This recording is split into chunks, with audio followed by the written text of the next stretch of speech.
Pemirsa, berita Banjarmasin kembali hadir menjumpai Anda bersama saya Zaldi Ariandi. Sejumlah berita aktual dan beberapa informasi menarik lainnya telah kami siapkan untuk Anda. Berikut berita utama hari ini.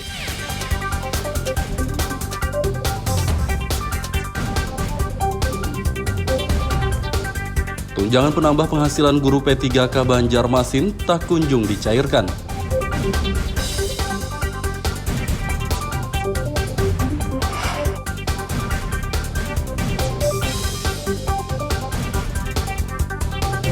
Mencegah lonjakan kasus COVID-19, warga Banjarmasin diimbau melengkapi vaksinasi.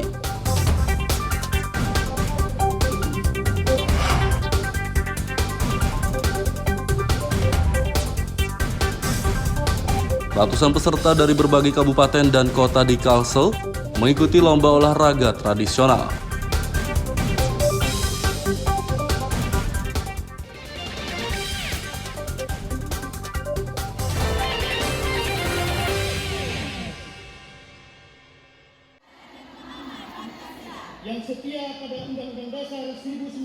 Tunjangan penambah penghasilan guru pegawai pemerintah dengan perjanjian kerja P3K Banjarmasin tak kunjung cair.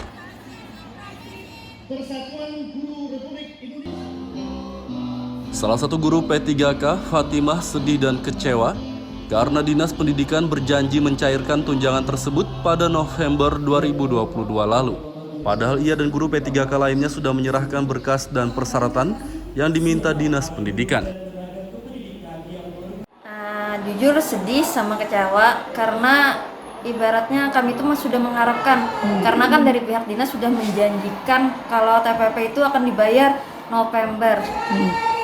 Itu berapa bulan maksudnya yang kada dibayarkan kah atau dirapel atau apa? Dirapel kan itu per tanggal Juni kalau kada salah. Jadi hitungannya kami itu dapat 5 rapelan. Oh, dari Juni sampai ke Oktober atau November kalau kada salah, dan itu ibaratnya dapat rapelan 5 bulan TPP itu. Itu sebelumnya bulan pian ada kah? Mungkin sudah mengumpulkan berkas atau penandatanganan kayak itu? Kami mengumpulkan berkas sudah ke dinas dengan diharapkan dikasih tahu kalau ibaratnya kami kan sudah dapat, jadi semangatnya itu. Tunjangan penambah penghasilan yang seharusnya diterima guru P3K sebesar Rp6 juta untuk 5 bulan yakni Juni hingga Oktober 2022. Dari Banjarmasin, Lutfi Darlan dan Fudail melaporkan.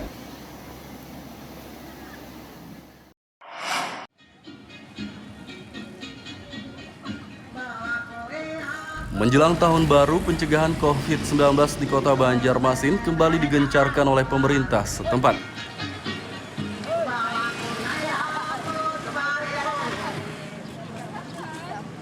Pencegahan COVID-19 digencarkan untuk mencegah lonjakan kasus saat tahun baru mendatang. Kepala Dinas Kesehatan Ramadan mengimbau warga yang akan merayakan malam pergantian tahun dan bepergian keluar kota melengkapi vaksinasi COVID-19 dari dosis pertama hingga dosis ketiga atau booster. Selain itu, warga juga diminta menerapkan protokol kesehatan agar tidak terpapar COVID-19. Kita lihat tren terakhir kan statement dari Kementerian Kesehatan, kita sebenarnya sudah melewati puncaknya. Dan kalau lihat dari grafik menurun, nasional maupun kota kabupaten itu menurun semua. Nah, dengan menguatnya daya tahan tubuh masyarakat dengan imunisasi, dengan vaksin lengkap, dan kemudian minum vitamin, istirahat, kemudian tetap jaga jarak, cuci tangan, apa tuh ini. Ya saya yakin aja inilah mobilitas sebagai masyarakat di akhir tahun dalam perjalanan, harapannya vaksin lengkap. Vaksin lengkap aja. Berdasarkan data Dinas Kesehatan, kasus COVID-19 di Banjarmasin saat ini berjumlah 172. Rata-rata orang yang terkonfirmasi positif COVID-19 menjalani isolasi mandiri di rumah. Dari Banjarmasin, Lutfi Darlan dan Fudail melaporkan.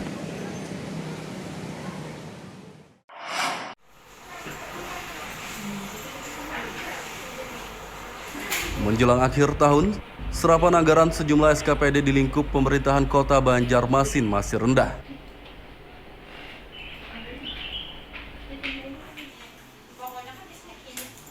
Sekda Ihsan Budiman mengatakan ada 2 SKPD yang serapan anggarannya paling rendah, yakni Dinas Ketahanan Pangan, Pertanian, dan Perikanan DKP 3 dan Dinas Pendidikan. Serapan anggaran kedua SKPD ini rendah karena terlambat dalam perencanaan.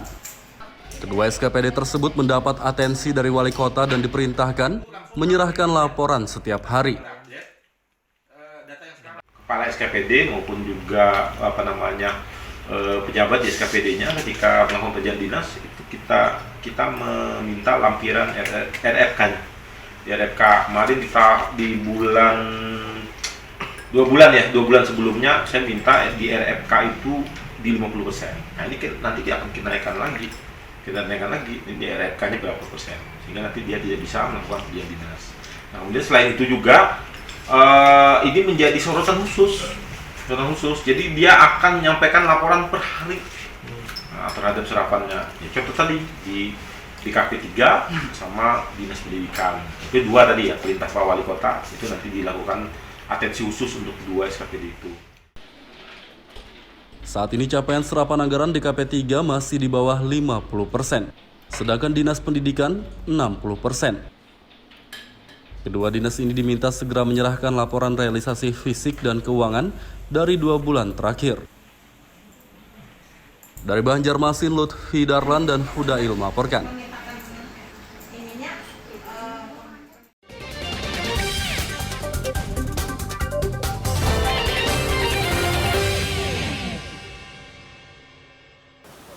Pemirsa masih bersama kami dalam Berita Banjarmasin. Bagi Anda yang baru bergabung, berikut Berita Banjarmasin utama hari ini.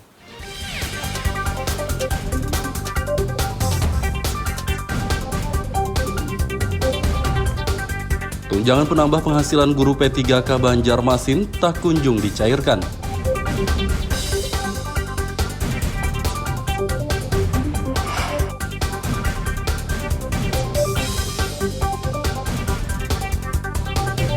Mencegah lonjakan kasus COVID-19, warga Banjarmasin diimbau melengkapi vaksinasi.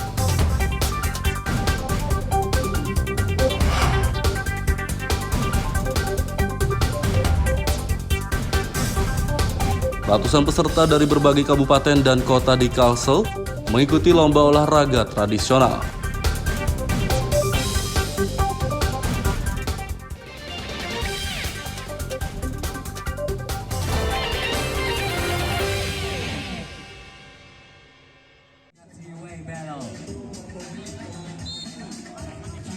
Komite Olahraga Rekreasi Masyarakat Indonesia Kormi Kalimantan Selatan menggelar lomba olahraga tradisional.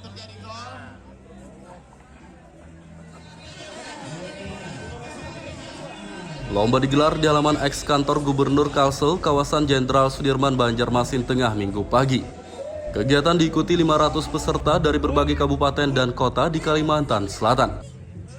Wakil Ketua Kormi Taufiq Arbain mengatakan, lomba olahraga tradisional digelar untuk melestarikan budaya lokal agar tidak musnah tergerus zaman. Di Poncong, Soka, Balogo, Enggrang, kemudian Seterompang, kemudian Pukul Bantang, Hadang, dan lain-lainnya. Tujuan kita adalah untuk membumikan olahraga masyarakat ini, olahraga tradisional ini, agar masyarakat mengenal olahraga yang barangkali sebelumnya sudah mulai ditinggalkan. Jadi dengan menguatkan kegiatan olahraga pekan olahraga rakyat ini, kita ingin mengajak masyarakat kita mencintai dan mengenali olahraga dari kebudayaan Nusantara. Olahraga tradisional yang dilombakan diantaranya balogo, enggrang, dan tarik tambang. Peserta yang memenangi lomba ini akan mewakili Kalsel pada Festival Olahraga Rekreasi Nasional tahun 2023 mendatang. Dari Banjarmasin, Lutfi Darlan dan Aryadi Sukma melaporkan.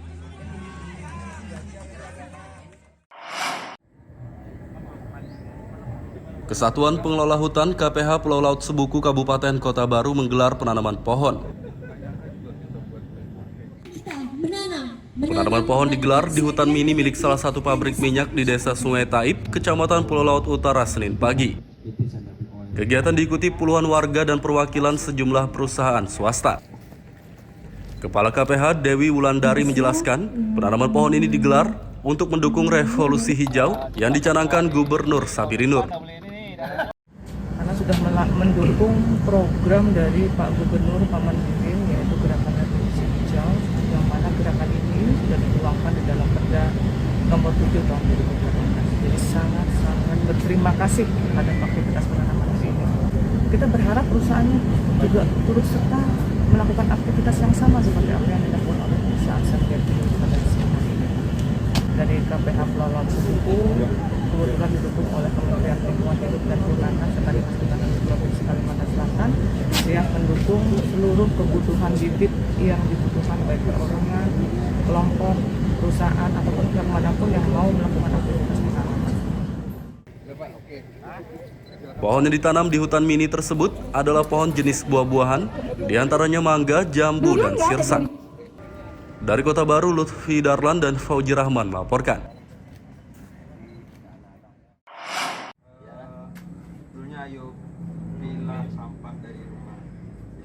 Wartawan di Kabupaten Kota Baru menggelar sosialisasi pemilahan sampah kepada warga. Sosialisasi pemilahan sampah berlangsung dari rumah ke rumah di sejumlah desa Kecamatan Pulau Laut Sigam Minggu pagi. Warga yang rumahnya dikunjungi para wartawan diminta memilah sampah dengan bijak seperti sampah organik dan non-organik. Mudah-mudahan ke depannya dengan bantuan atau kerjasama dengan desa masalah sampah ini, Desa Baru Utara Gang Bima ini selalu bersih ke depannya. Dan sampah-sampah dari maksudnya ada tempat yang disiapkan untuk membuang sampah yang sembarang lah masyarakat. Harapannya kepada masyarakat ya gitu, membuang sampahnya di tempat sampah lah, jangan dibuang ke sungai. Karena kalau dibuang ke sungai otomatis karena limbah sungai itu tersumbat akhirnya banjir. Itu aja lah masyarakat. Ya yang otomatis kan masyarakat diminta jangan membakar sampah. Kalau dibuang ke tempatnya, kalau ada yang sebabnya kalau dibakar itu kan bisa bisa polusi udara, terus bikin kotoran juga. Jadi harapannya kepada masyarakat sampahnya harus dibuat ke tempat yang dibakar.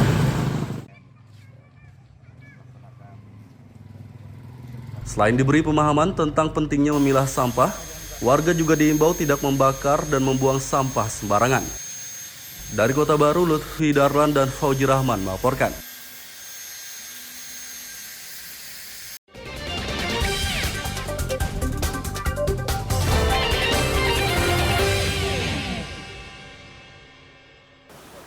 Pemirsa masih bersama kami dalam Berita Banjarmasin. Bagi Anda yang baru bergabung, berikut Berita Banjarmasin utama hari ini.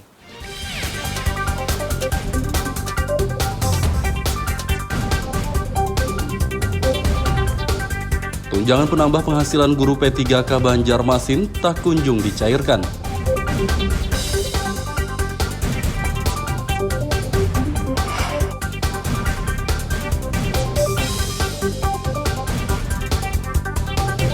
Mencegah lonjakan kasus COVID-19, warga Banjarmasin diimbau melengkapi vaksinasi.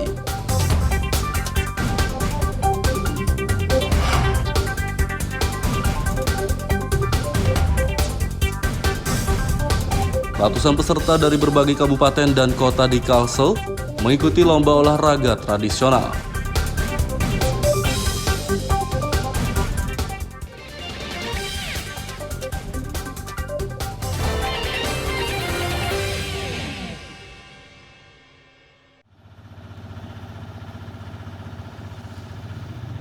Warga desa Dandajaya, Kecamatan Rantau Badau, Kabupaten Batola, membuat pupuk organik dari limbah ternak.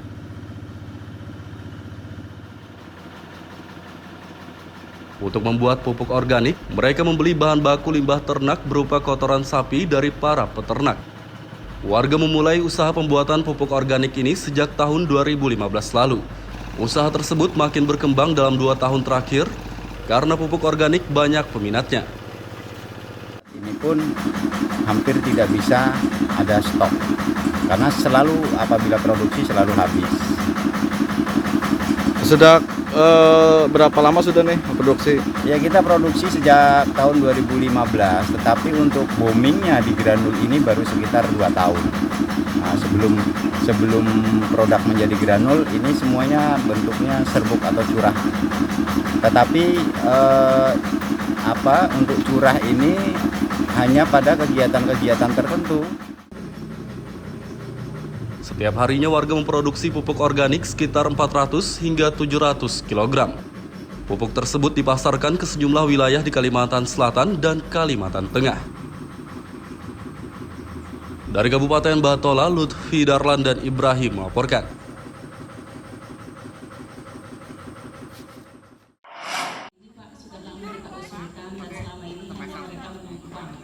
Gedung Balai Penyuluhan Pertanian BPP di Kecamatan Banjarmasin Timur diresmikan Senin pagi.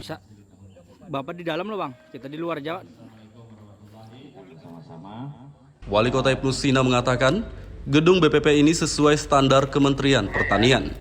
Menurutnya gedung ini dibangun untuk memfasilitasi kegiatan penyuluhan bagi para petani di Kecamatan Banjarmasin Timur.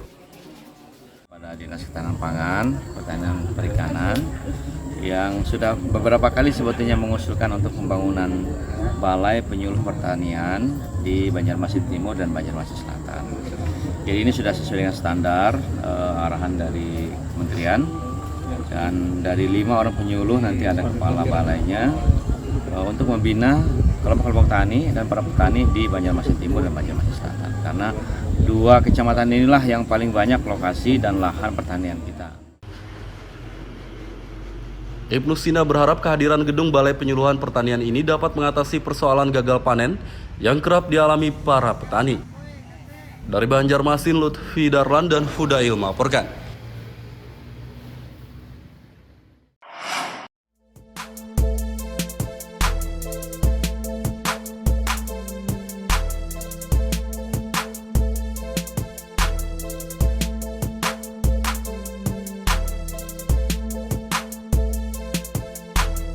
Di Desa Sidomulyo, Kecamatan Kelumpang Hulu, Kabupaten Kota Baru, ada tempat usaha pembuatan kerajinan limbah kayu ulin yang begitu kreatif. Selain mengandung unsur karya seni, kerajinan berbahan limbah kayu khas Kalimantan yang biasa disebut kayu besi ini juga bernilai ekonomi cukup tinggi.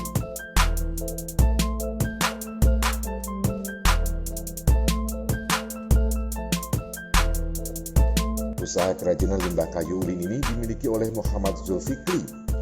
Untuk membuat kerajinan, ia dibantu oleh 3 orang pekerjanya. Di tempat inilah para pekerjanya mengolah limbah kayu ulin menjadi sebuah karya seni berupa meja, bangku, hiasan dinding, dan perabotan rumah lainnya.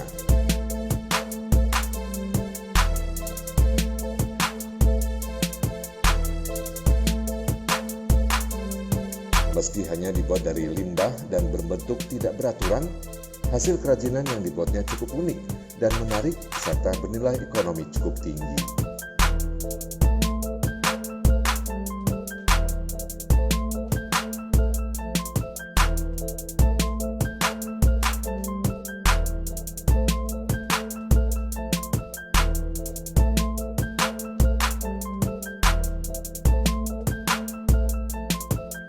Limbah kayu ulin yang merupakan bahan utama kerajinan ini didapat Zulfikri dari dalam tanah di sekitar area perkebunan kelapa sawit.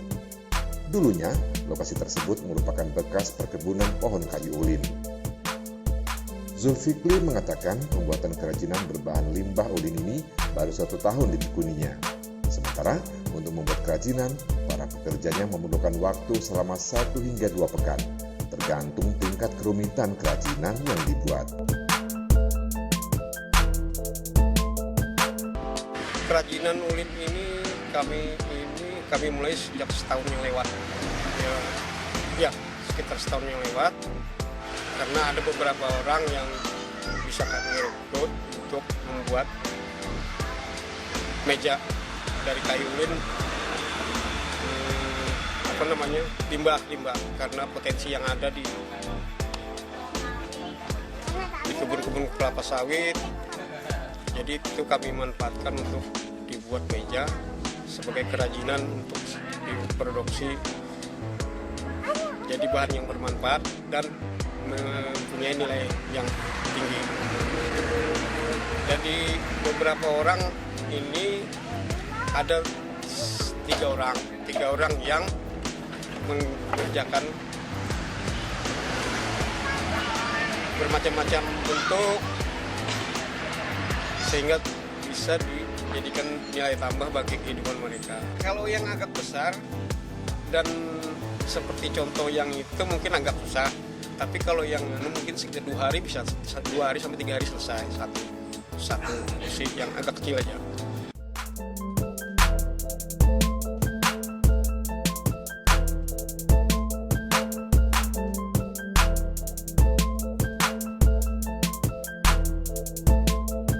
Meski kerajinan ini hanya terbuat dari limbah kayu ulin, harganya cukup tinggi, yakni berkisar antara 2 juta rupiah hingga puluhan juta rupiah.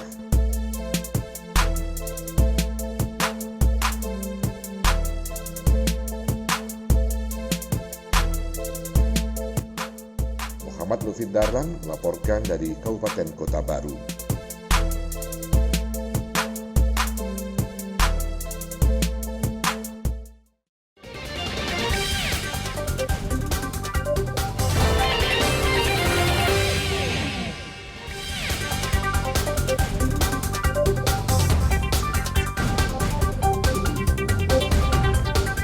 Tunjangan penambah penghasilan guru P3K Banjarmasin tak kunjung dicairkan.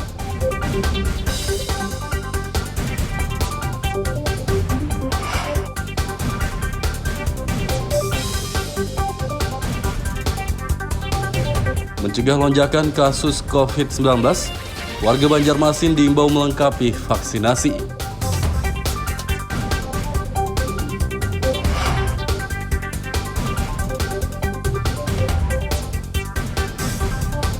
Ratusan peserta dari berbagai kabupaten dan kota di Kalsel mengikuti lomba olahraga tradisional.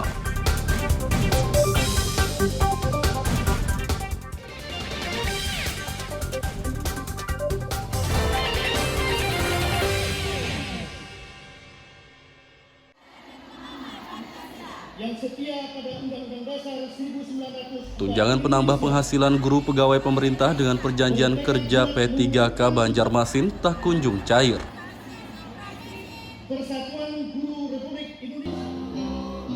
Salah satu guru P3K, Fatimah, sedih dan kecewa karena Dinas Pendidikan berjanji mencairkan tunjangan tersebut pada November 2022 lalu.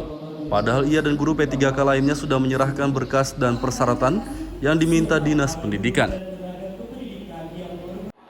Jujur sedih sama kecewa karena ibaratnya kami itu sudah mengharapkan karena kan dari pihak dinas sudah menjanjikan kalau TPP itu akan dibayar November.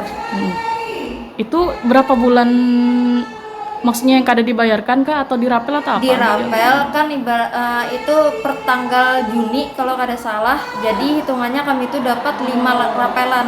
Oh, dari Juni sampai ke Oktober atau November kalau kada salah, dan itu ibaratnya dapat rapelan 5 bulan TPP itu. Itu sebelumnya Bu Hanpian ada kah? Mungkin sudah mengumpulkan berkas atau penandatanganan kayak itu? Kami mengumpulkan berkas sudah ke dinas dengan diharapkan dikasih tahu kalau ibaratnya kami kan sudah dapat, jadi semangatnya itu. Tunjangan penambah penghasilan yang seharusnya diterima guru P3K sebesar 6 juta rupiah untuk 5 bulan yakni Juni hingga Oktober 2022. Dari Banjarmasin, Lutfi Darlan dan Fudail melaporkan.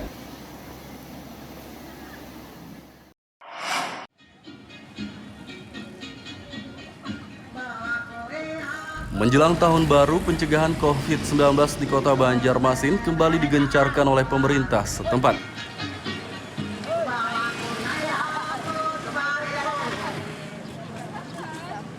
Pencegahan COVID-19 digencarkan untuk mencegah lonjakan kasus saat tahun baru mendatang. Kepala Dinas Kesehatan Ramadan mengimbau warga yang akan merayakan malam pergantian tahun dan bepergian keluar kota melengkapi vaksinasi COVID-19 dari dosis pertama hingga dosis ketiga atau booster. Selain itu, warga juga diminta menerapkan protokol kesehatan agar tidak terpapar COVID-19. Kita lihat lihat tren terakhir kan statement dari Kementerian Kesehatan, kita sebenarnya sudah melewati puncaknya. Dan kalau lihat dari grafik menurun, nasional maupun kota kabupaten itu menurun semua.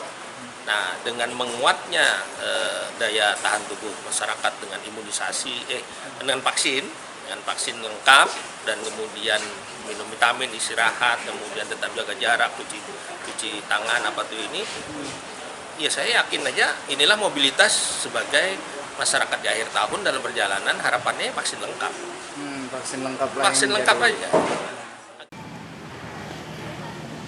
Berdasarkan data Dinas Kesehatan, kasus COVID-19 di Banjarmasin saat ini berjumlah 172. Rata-rata orang yang terkonfirmasi positif COVID-19 menjalani isolasi mandiri di rumah. Dari Banjarmasin, Lutfi Darlan dan Fudail melaporkan.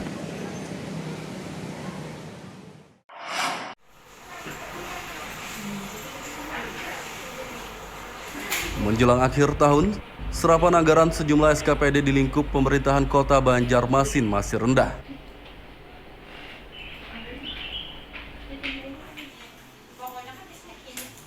Sekda Ihsan Budiman mengatakan ada 2 SKPD yang serapan anggarannya paling rendah, yakni Dinas Ketahanan Pangan, Pertanian, dan Perikanan DKP 3 dan Dinas Pendidikan. Serapan anggaran kedua SKPD ini rendah karena terlambat dalam perencanaan. Kedua SKPD tersebut mendapat atensi dari wali kota dan diperintahkan menyerahkan laporan setiap hari. Kepala SKPD maupun juga pejabat di SKPD-nya ketika melakukan pekerjaan dinas itu kita meminta lampiran RFK-nya. Di RFK kemarin di bulan 2 bulan sebelumnya saya minta di RFK itu di 50%. Nah ini nanti dia akan kita naikkan lagi di RFK-nya berapa persen sehingga nanti dia tidak bisa melakukan pekerjaan dinas. Nah kemudian selain itu juga ini menjadi sorotan khusus. Jadi dia akan menyampaikan laporan per hari terhadap serapannya. Ya, contoh tadi di DKP 3 sama Dinas Pendidikan. Itu 2 tadi ya, perintah Pak Wali Kota. Itu nanti dilakukan atensi khusus untuk 2 SKPD itu. Saat ini capaian serapan anggaran DKP 3 masih di bawah 50%, sedangkan Dinas Pendidikan 60%. Kedua dinas ini diminta segera menyerahkan laporan realisasi fisik dan keuangan dari 2 bulan terakhir. Dari Banjarmasin, Lutfi Darlan dan Fudail melaporkan. Pemirsa, informasi tadi sekaligus menutup perjumpaan kita kali ini. Saya Zaldi Aryani beserta redaksi mengucapkan selamat beraktivitas, sampai jumpa.